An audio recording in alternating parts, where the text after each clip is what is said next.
रियासत आंध्र प्रदेश करनूल के रुकन असम्बली हफीज खान ने करनूल शहर के कोंडारेड्डी किले में 2 करोड़ 50 लाख रुपयों की लागत से ज़ेर तामीर तरक्याती कामों का मुआयना किया। इस मौके पर इन्होंने बात करते हुए कहा कि वज़ीर आला जगन मोहन रेड्डी करनूल की तरक्की के लिए खुसूसी तवज्जो दे रहे हैं। हफीज खान ने मजीद कहा कि करनूल को स्मार्ट सिटी बनाना ही उनका अहम मकसद है। हुकूमत करनूल को मेट्रो सिटी बनाने के लिए सड़कों की तामीर और पीने के पानी के मसले को हल करने के लिए फंड्स मुख्तस कर चुकी है।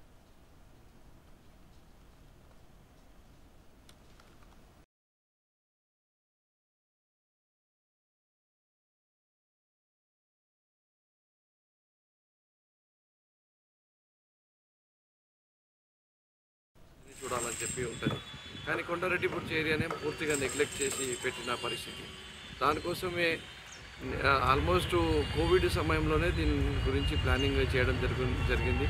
ఆ రోజునే కమిషనర్ గారు టీకే బాలాజీ గారు నేను కలిసి ఆ రోజు నుంచి ఇక్కడ ఏదో ఒక మంచి పార్క్ రావాలా, రిక్రియేషన్ ఏరియా రావాలా, ఫ్యామిలీస్ వచ్చి సాయంత్రం పూట మంచిగా టైం స్పెండ్ చేసేటట్టు ఉండాలా, అలాంటి బ్యూటిఫుల్ ఎన్వైరన్మెంట్ని ఇక్కడ క్రియేట్ చేయాలని చెప్పి మరీ ముఖ్యంగా ఈ కొండారెడ్డి బుర్జ్ దగ్గర ఒక పార్క్ని, ఫౌంటైన్ని, అలాగే కల్చరల్ యాక్టివిటీస్ చేసే అవకాశం ఏర్పాటు చేసే విధంగా సౌకర్యాల్ని, అలాగే ఇక్కడ ఎన్నో ఫాస్ట్ ఫుడ్ సెంటర్స్ని, పిల్లలు పెద్దలు అందరూ వస్తే ఒక ఎంజాయ్ చేసి రిలాక్స్ అయ్యి ఈ స్ట్రెస్ ఉండిపోయేటట్టు ఒక బ్యూటిఫుల్ ఎన్వైర్న్మెంట్ని కర్నూలు నగరంలో కర్నూలు మున్సిపల్ కార్పొరేషన్ ఆధ్వర్యంలో